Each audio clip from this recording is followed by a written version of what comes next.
Hey, Sagittarius. Welcome to your weekly forecast for July 29th through August 8th. We're coming into the Lion's Gate.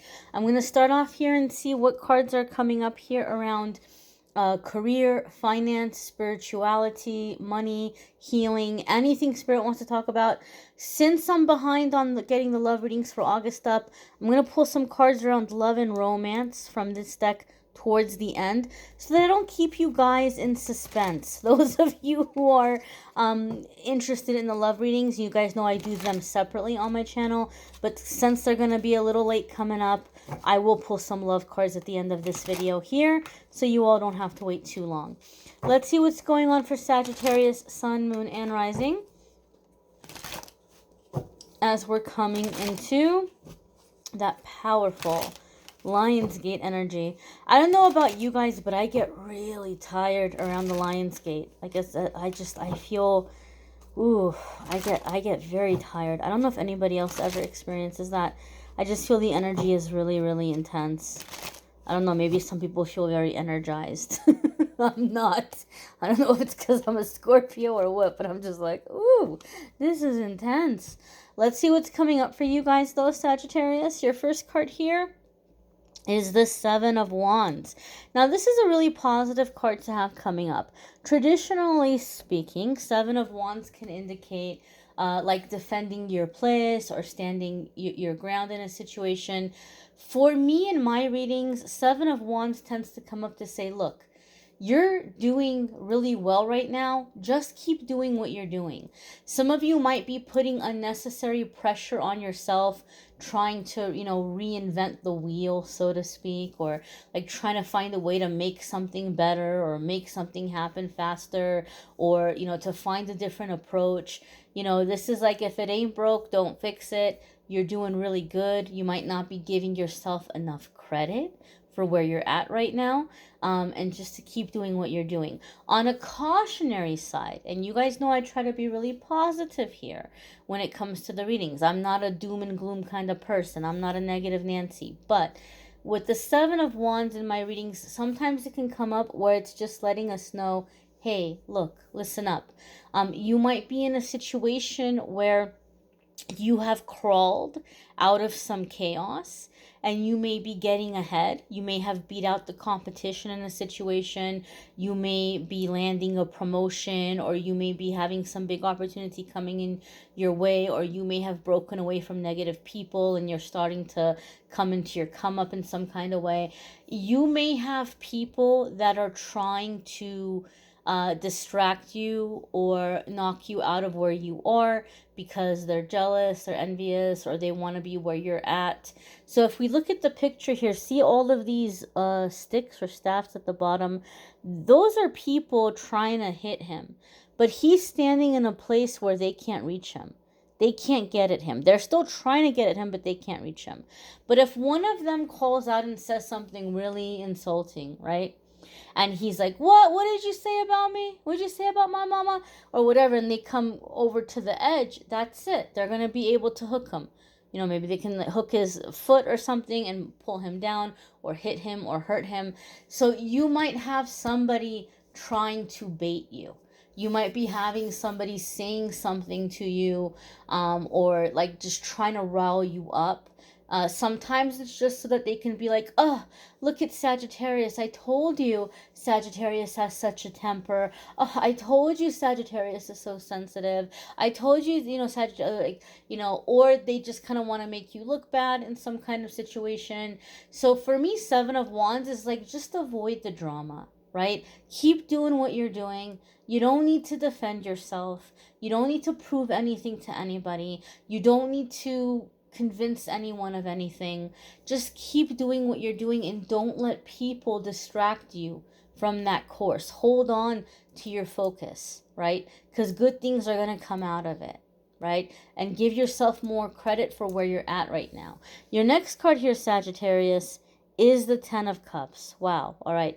This is a super happy card. And I know a lot of people like to watch tarot readings for love and romance. And you guys on my channel, I keep them separate, right?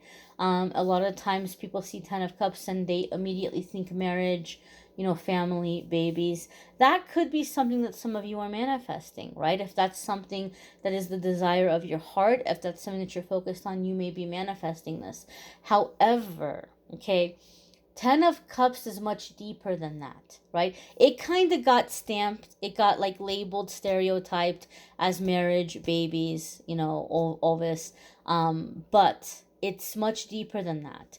The at the core, the meaning of 10 of Cups is fulfillment, satisfaction, and happiness in every area of your life. It's your happily ever after. 10 of Cups is your happily ever after. Happily ever after is going to look different for different people, right?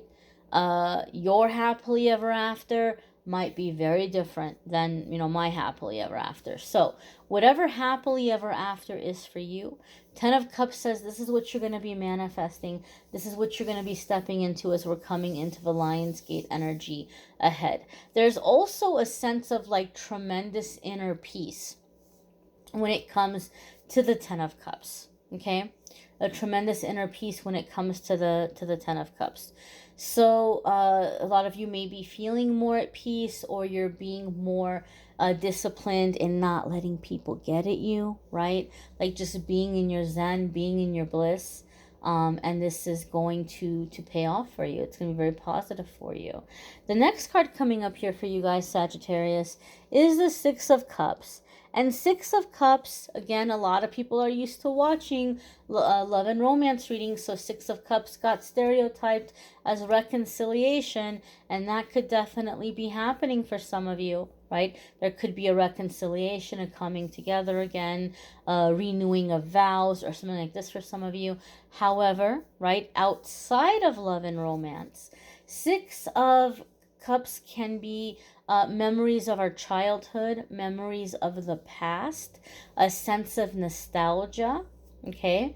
And it also comes with a little bit of like a message that although it's nice to be nostalgic, and although it might be nice to look back at our past, we don't want to get stuck there. We don't want to be too much thinking about the past. And we need to keep in mind that unfortunately, sometimes we remember things much better than they actually were. And so we may be glorifying our past. We may be looking at the past like everything was so perfect, everything was so wonderful, and now everything is terrible, or everything is so hard. I shouldn't have done this, I shouldn't have done that. And we start to think that, oh my gosh, I really messed up. But Six of Cups is like, look, if things really were so wonderful, if things really were so perfect and so great, you wouldn't have made the decisions that you made. You made the decisions that you made for a specific reason, okay? You made the decisions that you made because of things that were happening. But then as you move forward, sometimes we forget, right? Kind of like if you've ever had an ex and this person comes back around and you're like, oh my gosh, I missed them so much. Why did we break up? And you date for like 2 weeks and you're like, oh yeah, that's right. Yeah, that's why we broke up, right? And like you remember. So sometimes we glorify the past, or we remember things better than they actually were, right? So don't let that happen to you. Don't let yourself get pulled into that trap and, think about, oh, I should have just stayed there. I shouldn't have done this. I shouldn't have done that. Focus on where you are. Try to stay in the present moment, right? Unfortunately, when we get stuck in the Six of Cups and we try to come out of it, we start thinking immediately about the future. When we're thinking about the past too much, when we're living in the past, that creates depression.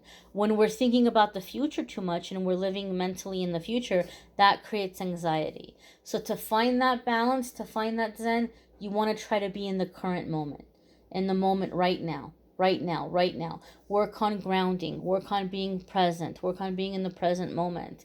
Some of you may be having ideas or inspirations coming back from your childhood that you're going to start working on. So some kind of creative project, some kind of idea.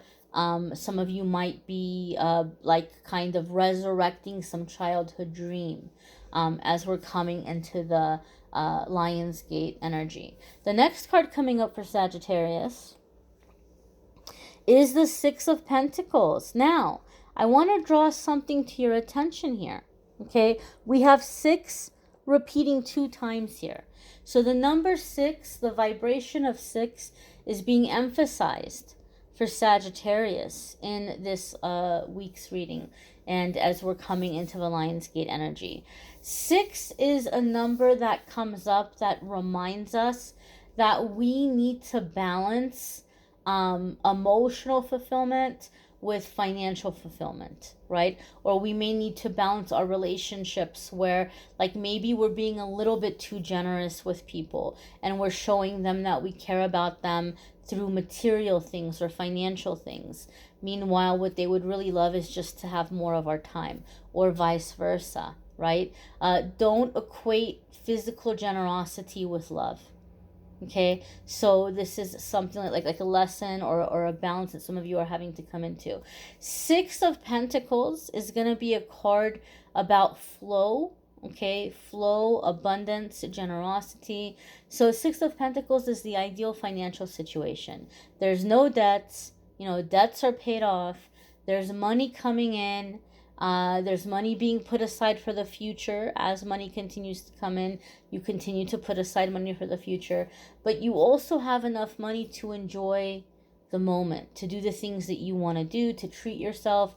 And you have enough money to where you're able to be generous and to pay it forward and to help other people when you feel moved to do so. So it's this beautiful flow of, finances coming in, finances going out, generosity, abundance. It's a very positive energy, a very positive flow. Okay, so this is something that many of you might be manifesting, is flow. And this sense of flow is being really emphasized for me.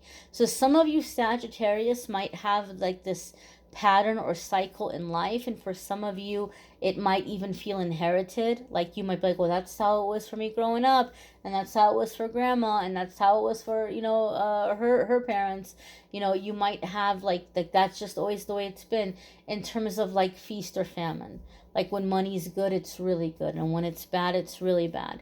And so 6 of Pentacles is like that flow, right? You don't have that crazy extremes. Those you don't have those 2 crazy extremes, right? It's consistent flow, consistent abundance.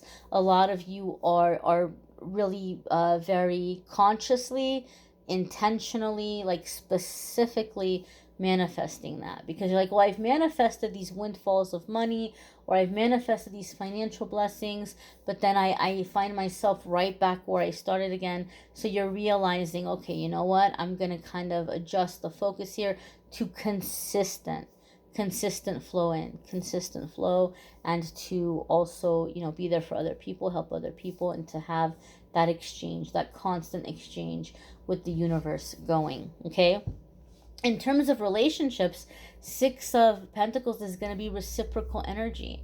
So if you're a Sagittarius where you're just very exhausted because you feel like you're always the one who has to hold things together, not just in romantic relationships, friendships, family stuff, you may feel like you're always the one having to take initiative.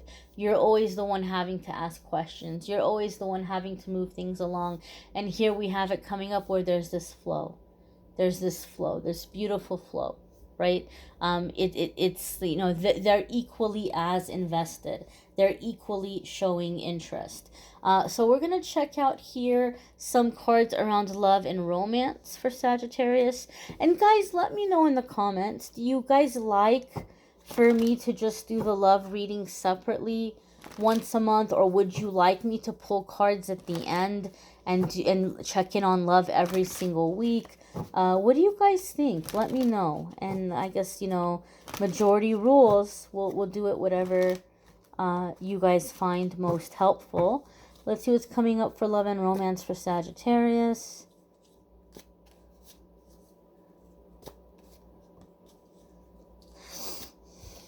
All right.